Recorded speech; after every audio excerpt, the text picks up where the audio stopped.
નમસ્કાર વિદ્યાર્થી મિત્રો, વિડિયો લેક્ચરની અંદર આપ સૌનું ફરી હાર્દિક સ્વાગત છે.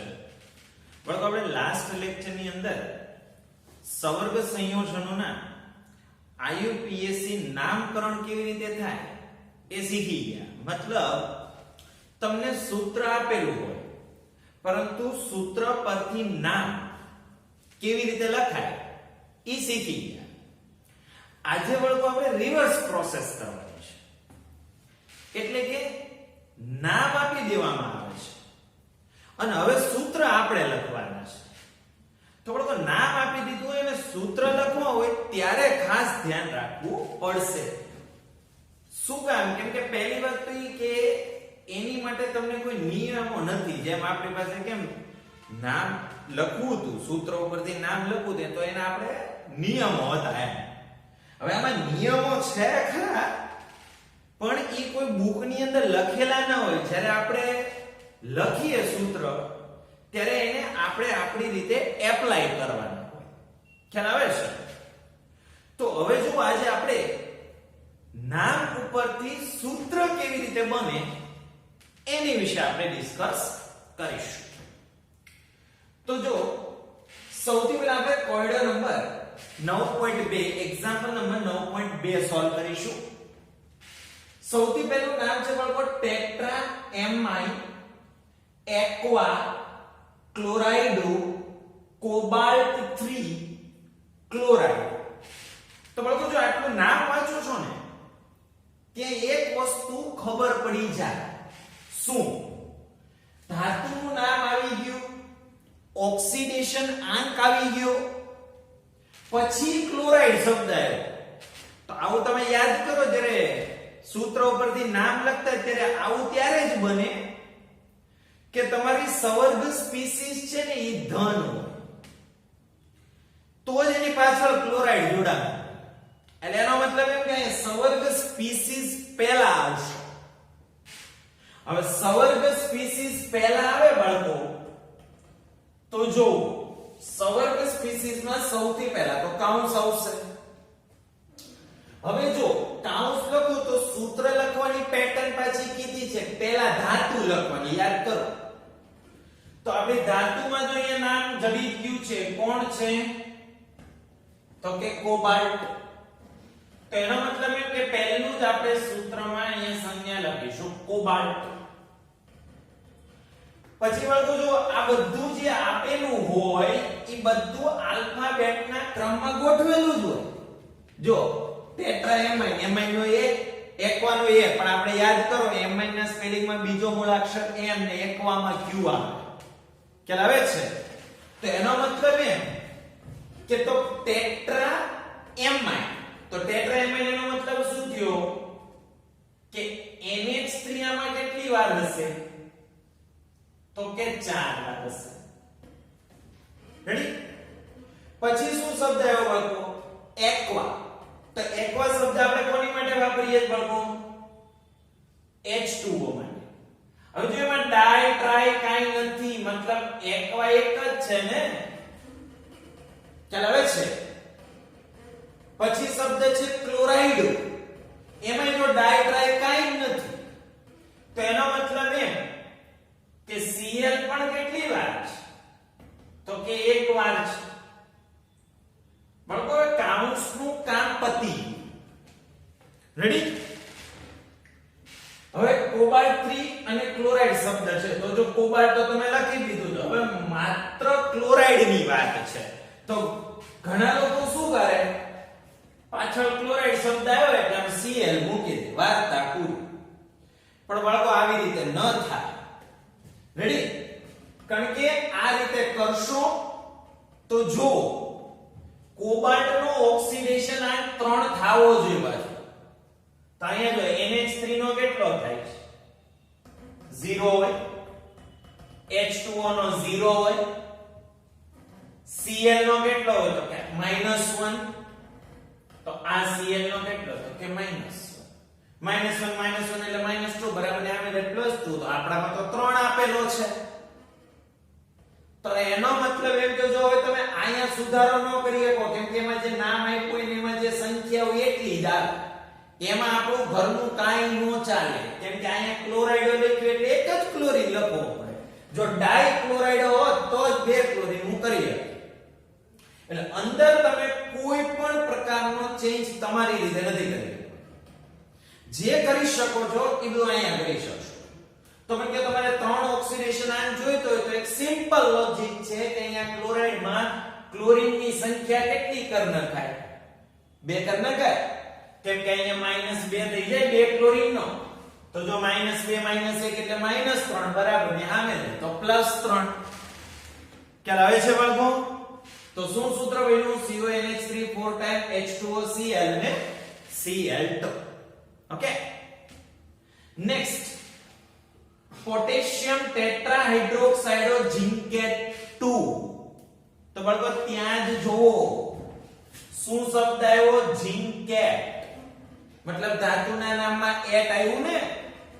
હવે ધાતુના નામમાં એટ આવે તો આવું ત્યારે જ બને કે આપણી સવર્ગ સ્પીસીઝ ઋણ હોય. તેનો મતલબ એમ કે આગળ કોઈ ધન આયન હોવો જોઈએ.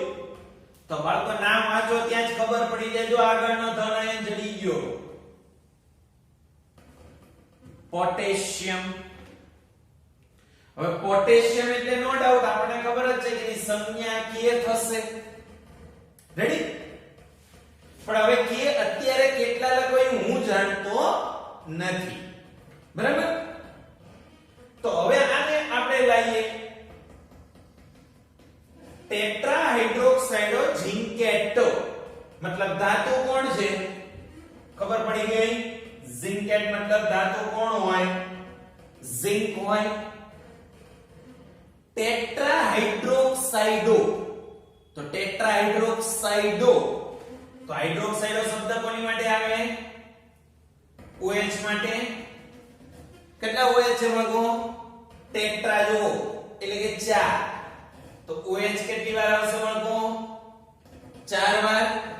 હવે આ સૂત્ર લખાઈ ગયું એમ નહીં સમજવાનું. ઝિંક નો ઓક્સિડેશન આયન કેટલો થવો જોઈએ? +2 ને. તો ગણો 4 OH. OH માઈનસ હોય ને તો 4 OH નો -4 અને પોટેશિયમ નો +1 તો -3 થયો બરાબર ને આમે જે +3 થાય. હવે તમને ખબર છે અંદર ચેન્જ નો થાય. ખ્યાલ આવે છે? તો એનો મતલબ એમ કે હવે મારે +2 ઓક્સિડેશન આયન કરવો હોય તો અહીંયા ચેન્જ નહીં થાય પણ અહીંયા થઈ જાય. તો પોટેશિયમ હું કેટલા કરી નાખું બાળકો? 2 કરી નાખું. તો 2 પોટેશિયમ નો +2 -4 એટલે -2 બરાબર છે. સામે લીધો તો +2. તો શું સૂત્ર બન્યું બાળકો? K2ZnOH4 time. ખ્યાલ આવે છે? એવી રીતે બાળકો નેક્સ્ટ પોટેશિયમ ટ્રાઇઓક્ઝેલેટો એલ્યુમિનેટ 3. અહીંયા જો પહેલો શબ્દ શું આવ્યો? પોટેશિયમ. મતલબ કે હવે ટ્રાઇઓક્ઝેલેટો એલ્યુમિનેટ એટ આવ્યું મતલબ આપણી સવર્ગ સ્પીસીઝ ઋણ જ હોય કમ્પલસરી. અને એલ્યુમિનેટ મતલબ એલ્યુમિનિયમ ની વાત હોય. ટ્રાઇઓક્ઝેલેટો તો ઓક્ઝેલેટ માટે આપણે સંજ્ઞા શું વાપરીએ બાળકો? OX. ટ્રાઈ કીધું મતલબ 3. ચલાવે છે. હવે એલ્યુમિનિયમ નો ઓક્સિડેશન આયન કેટલો છે બાળકો? +3. તો જો એક ઓક્ઝેલેટ નો -2 હોય તો 3 ઓક્ઝેલેટ નો -6 અને એક પોટેશિયમ નો +1. તો જો ઈ પ્રમાણે ગણતરી કરો તો +1 -6 એટલે -5 બરાબર ને આમે છે +5 આવે. પણ તમે જાણો છો કે અહીંયા ચેન્જ થવાનો નથી. જે હળી કરવી હોય બધી અહીંયા કરો. તો બરાબર એ -6 છે તો હવે હું ગમે એમ કરીને +3 કરું તો જ થાય. તો +3 તો જ થાય કે પોટેશિયમ ની સંખ્યા કેટલી કરું? 3 કરું. તો K3AlOH3 ટાઈમ તો +3 -6 એટલે -3 બરાબર ને આમે છે તો +3. ક્લિયર થયો? ત્યાર પછીનું બાળકો નેક્સ્ટ ડાઇક્લોરાઇડો 20 ઇથેન 12 ડાયમાઇન કોબાલ્ટ 3. સૌથી પહેલી વાત તો એ બાળકો આપણી બુક ની અંદર અહીંયા ક્લોરાઇડો ની બદલે ક્લોરો લખેલું છે એટલે અહીંયા પ્રશ્ન એમ નહીં કરવાનો સાહેબ ક્લોરાઇડો નો આવે એ ક્લોરાઇડો જ આવે બુક ની અંદર ક્લોરો ભૂલથી લખાયેલું છે કેમ કે લિગેન્ડ છે અને લિગેન્ડો એટલે ક્લોરાઇડો જ શબ્દ આવે ક્લોરો ના આવે ખ્યાલ આવી ગયો. બીજી વસ્તુ હવે નવા નામકરણની અંદર એક પેટર્ન કાઢી નાખી છે કે કોઈ પણ શબ્દ દાખલા તરીકે કેમ આપણે આવી રીતે લખીએ ભાઈ Na+ તો આપણે શું બોલીએ આને સોડિયમ આયન બોલીએ ને દાખલા તરીકે Cl- તો આપણે આને ક્લોરાઇડ આયન બોલીએ મતલબ બધે આયન શબ્દ આપણે બોલીએ ને. હવે આ ખરેખર આયન જ છે પણ આ લોકોએ પાછળ શબ્દ આયન લખવાનું આ નવા સિલેબસ ની અંદર કાઢી નાખ્યું છે એટલે થોડું તમારું કામ અઘરું થઈ જશે. હવે કેમ અઘરું થાય એમાં ખ્યાલ આવશે. શું નામકરણ વાંચો કે ડાઇક્લોરાઇડો 20 ઇથેન 12 ડાયમાઇન કોબાલ્ટ 3. તો એનો મતલબ એમ કે આમાં આગળ પાછળ કઈ દેખાતું જ ન જો અહીંયા કેમ પોટેશિયમ હતું અહીંયા ક્લોરાઇડ તો મતલબ અહીંયા આગળ પાછળ કઈ જોડેલું જ નથી મતલબ સીધો કાઉન્સ જ સ્ટાર્ટ થાય. ખ્યાલ આવે છે. હવે ધાતુ કોણ છે તો કે કોબાલ્ટ છે. રેડી. પછી જો આ બધી ગોઠવણ કરેલી છે ડાઇક્લોરાઇડ તો ડાઇક્લોરાઇડ મતલબ Cl2 લખવું પડે. પછી છે 20 ઇથેન 12 ડાયમાઇન તો લોકો 20 આપણે કીધેલું જ હતું 20 ક્યારે વપરાય ઇથેન 12 ડાયમાઇન માટે શોર્ટ ફોર્મ શું છે En. જો શોર્ટ ફોર્મ હાલે તમારે કદાચ એને સૂત્ર લખો હોય મને વાંધો નથી જેમ કે ઓક્ઝેલેટમાં તમારે C2O4 લખવો હોય મને વાંધો નથી ચાલ. અહીંયા તમારે કદાચ NH2 Ca2 Ca2 Na2 લંબાવવું હોય તો ચાલ. રેડી. હવે તો 20 લખ્યું મતલબ En કેટલી વાર હોય બાળકો તો કે 2 વાર. વાર્તા પૂરી. ઘણા કે થઈ ગયું વાર્તા પૂરી નહીં. હવે જો એ કોબાલ્ટ નો ઓક્સિડેશન આ કેટલો છે +3. હવે આમાં તમે ગણતરી માંડો 2 ક્લોરીન નો -2 થાય કેમ કે 1 નો -1 En આ તો તટસ્થ છે તો -2 બરાબર ની સામે જાય તો +2 અહીંયા તો 3 છે તો એનો મતલબ એમ કહેવાય નથી આગળ કે પાછળ કઈ જોડવા માટે આપણને કાંઈ આપ્યું નથી તો કરવાનું શું તો આવી કન્ડિશનમાં તમારે કાઉન્સ પર વીજભાર મૂકવાનો થાય. આવી કન્ડિશનની અંદર તમારે કાઉન્સ ઉપર શું મૂકવો પડશે બાળકો વીજભાર મૂકવો પડશે. રેડી. હવે એ વીજભાર કેટલો મૂકવો ને એ બુદ્ધિ વાપરવાનું છે.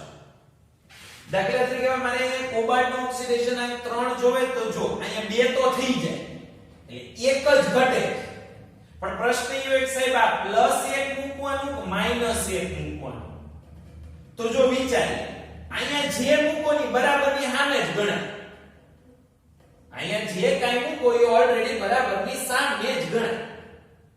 તો આ -2 એને આમ લઈ જાવ બરાબરની સામે એટલે +2 તો +2 +1 એટલે +3 થઈ ગયું.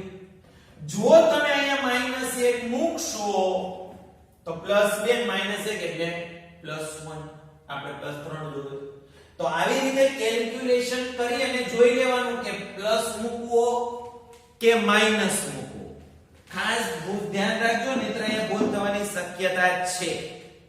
હા અહીંયા એકડો ન લખો તો ચાલે કદાચ આમ પ્લસ કરના. રેડી. ક્લિયર થયો. Last tetra carbonyl nickel 0. અહીંયા જો આગળ પાછળ કોઈ શબ્દ નથી નથી પોટેશિયમ નથી ક્લોરાઇડ એવો કાંઈ શબ્દ જ નથી મતલબ સીધો કાઉન્સ જ સ્ટાર્ટ થાય. ધાતુ કોણ તો કે નિકલ. કયો લિગેન્ડ તો કે મેં લખ્યું છે ટેટ્રા કાર્બોનિલ મતલબ CO કેટલી વાર આવશે 4 વાર આવશે. હવે નિકલ નો ઓક્સિડેશન આમ જુઓ શું કીધું 0. કાર્બોનિલ તટસ્થ લિગેન્ડ યાદ કરો તો આ 0 બરાબર ને આમ 0 તો અહીં 0 થઈ ગયું. તો તો અહીંયા તમારે પ્લસ માઈનસ આગળ પાછળ કાંઈ લખવાની જરૂર નથી. આ સૂત્ર અહીંયા પૂરું થઈ જાય છે. ઓકે, તો તમને આ સૂત્ર કેવી રીતે લખી શકાય એ ખ્યાલ આવતો હશે. તો આ સાથે આપણો કોયડો નંબર 9.2 અહીં આગળ આપણે સોલ્વ કરીએ. નેક્સ્ટ, હવે આપણી બુકની અંદર લખાણ સંબંધિત પ્રશ્ન આપેલો છે 9.1.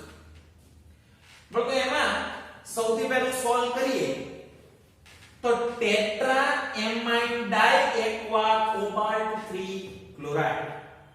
તો બાળકો સિમ્પલ જ છે, થોડોક આની જેવું જ આવશે. જો સૌથી પહેલા તો જો પાછળ ક્લોરાઇડ શબ્દ આવ્યો મતલબ આપણી સવર્ગ સ્પીસીસ ધન હોય ઈ ખબર પડી જવી. હવે કઈ ધાતુ છે બાળકો? કોબાલ્ટ.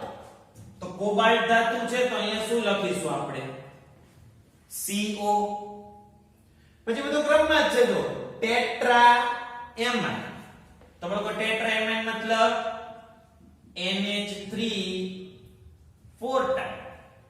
પછી બાળકો જો શું લખ્યું? ડાઇએક્વા. તો જો ડાઇએક્વા મતલબ H2O 2 ટાઈમ. જો ટેટ્રા એમાઇન એટલે NH3 4 ટાઈમ, ડાઇએક્વા એટલે H2O 2 ટાઈમ. કોબાલ્ટ ઓલરેડી આપણે લખી દીધું છે. હવે લિગેન્ડ લખવાનું કામ પતી ગયું. પાછળ ક્લોરાઇડ શબ્દ છે એટલે પાછળ Cl લખવો પડશે. હવે આ Cl જે લખો છો ઈ કેટલા લખવાય પાછું ભૂલાઈ ન જાય. જોવો તમારે કોબાલ્ટ નો ઓક્સિડેશન આ કેટલો જોવે? +3. તો જો Na3 નો કેટલો? 0, H2O નો 0. હવે Cl એક જ રાખશો તો -1 થાય અને બરાબર ની સામે જાય તો +1 થાય. આપણે +3 જોવે જ ને, તો એનો મતલબ એમ કે કમ્પલ્સરી ક્લોરીન કેટલા કરવા પડે?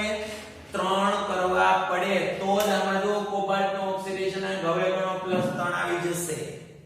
સમજાય છે? ત્યારબાદ પોટેશિયમ ટેટ્રાસાયનાઇડો નિકલેટ 2. તો જો ત્યાં જ ખબર પડી કે આગળ નામ આવી ગયું. જો પોટેશિયમ તો મતલબ કાઉન્સની આગળ કે લખવાનો છે ખબર પડી ગઈ. હવે કાઉન્સની અંદર ધાતુ કોણ? જો શબ્દ છે નિકલેટ. આમ તો તમે ધાતુ નામ જો ત્યાં ખબર પડી જાય. સવર્ગ સ્પીસીસ ઋણ છે ને આગળ કઈ ઘસશે. ખ્યાલ આવે છે? નિકલેટ મતલબ નિકલ ધાતુ. શું કીધું છે? ટેટ્રાસાયનાઇડો મતલબ CN4 ટાઈમ. હવે તો બાળકો નિકલ નો ઓક્સિડેશન આંક કેટલો જોઈએ તમારે? +2 જોઈએ છે. તો +2 જોતો હોય તો જો અહીં 4 સેનેટ નો -4. તો હવે ખબર પડી ગઈ ને મારે પોટેશિયમ કેટલા કરવા પડશે? 2. કેમ કે તો જ આનો +2 થાય અને તો જ સામે જાય તો અહીંયા +2 -4 એટલે -2 બરાબર ને સામે જાવ તો +2. તો શું સૂત્ર બન્યું? K2NiCN4. ક્લિયર થાય છે? ઓકે. નેક્સ્ટ, ટ્રીસ ઇથેન 1,2 ડાયમાઇન ક્રોમિયમ 3 ક્લોરાઇડ.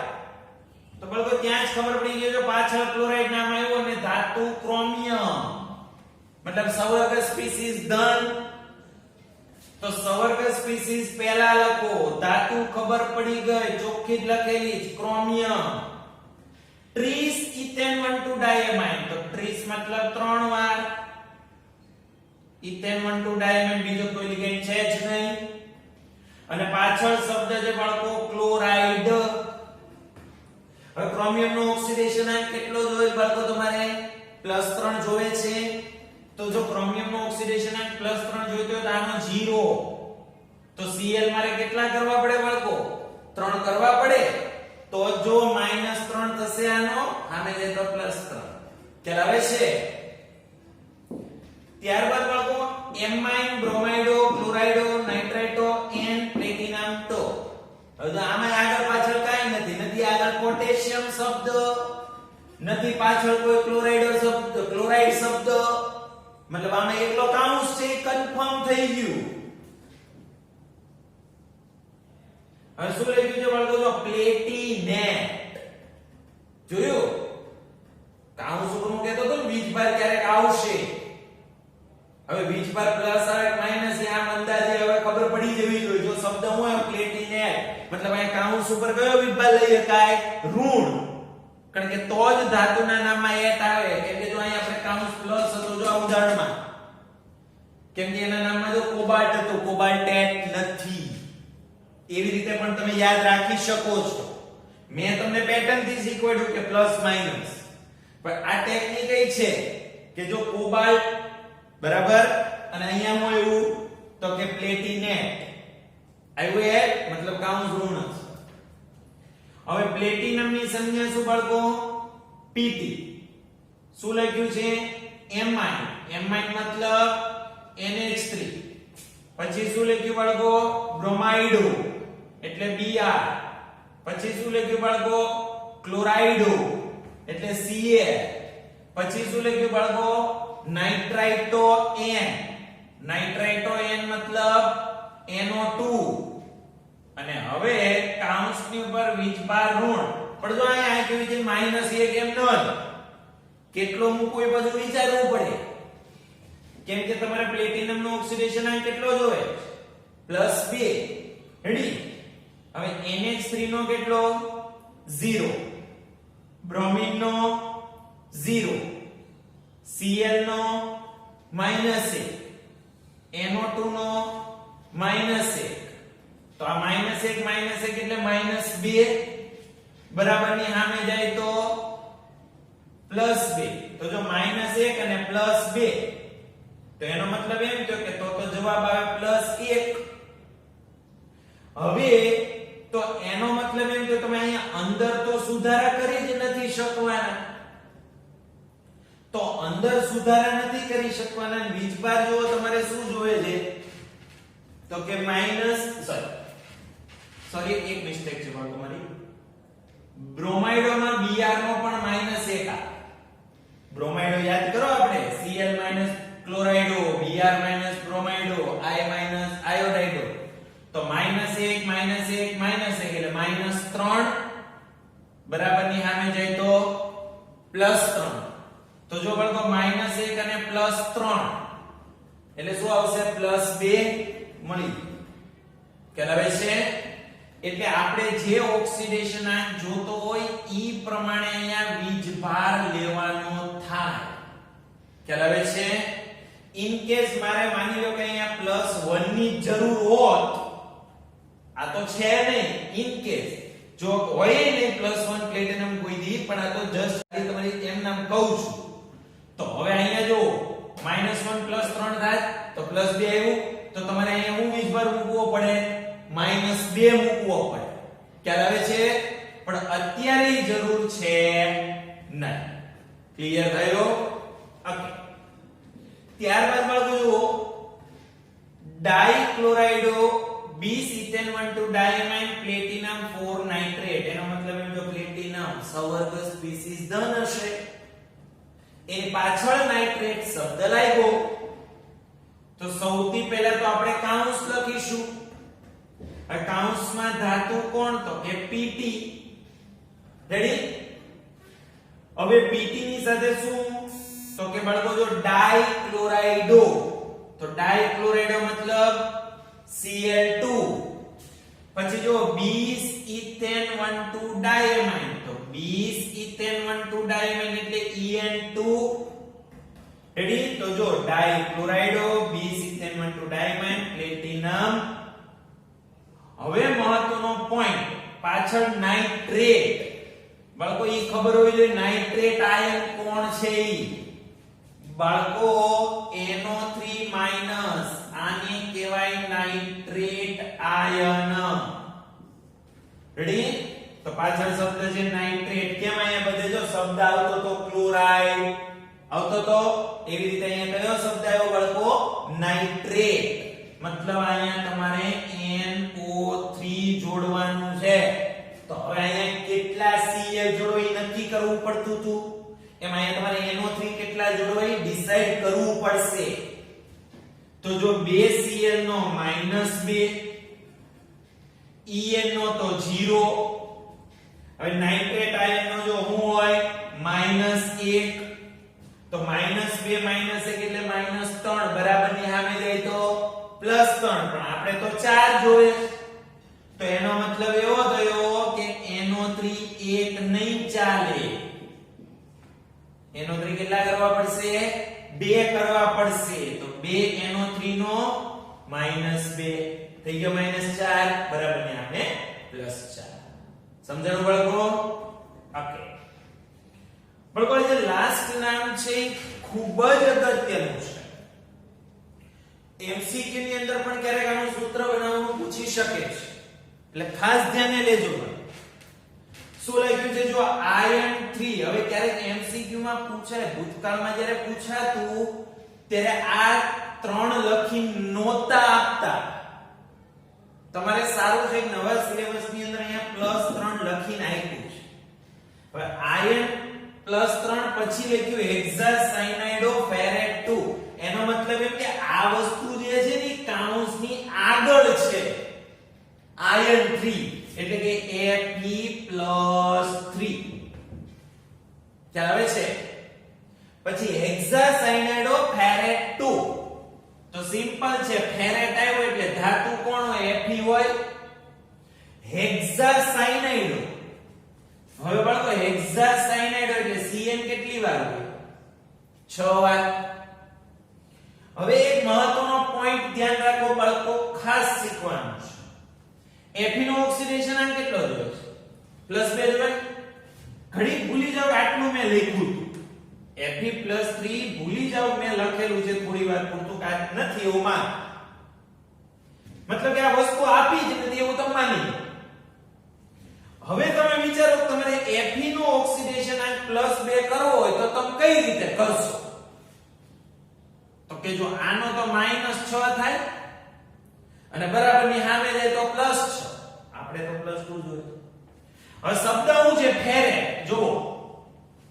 મતલબ અહીંયા ઋણ ભાર આવશે પણ કેટલો ઋણ ભાર મૂકવો ઈ મહત્વનું છે તો -6 અહીંયા મૂકવું પડશે મારે -4 કઈ રીતે સિમ્પલ છે આ તો ઓલરેડી બરાબર ની સામે જ છે -4 આ -6 છે +6 થાય આવી ગયો +2 ખ્યાલ આવે છે ટૂંકમાં 6 માંથી 2 બાદ કરના હું આવે 4 અહીંયા મૂકી દે માઈનસ માં મૂકવાનું હવે ઘણા કે સાહેબ તમે કેમ એવું કીધું કે આ ઘડી લખેલું છે ભૂલી જાવ બળકો જો ઈ તમે ન કર્યું હોત તો તમારે અહીંયા આનું સૂત્ર લખવામાં ઘણી ભૂલ પડે હવે જો Fe+3 ના ઋણ આયન રેડી તો મને કે તમને આવું તો લખતા ભાવે ને આવું તો આપણે નાના ધોરણથી શીખતા આવે બાળકો કે ભાઈ દાખલા તરીકે આમ હોય Ca+2 Cl - 1 તો આપણે 8મા 9મા ધોરણમાં શીખ્યા કે આ એકડો આને આપો બગડો આને આપો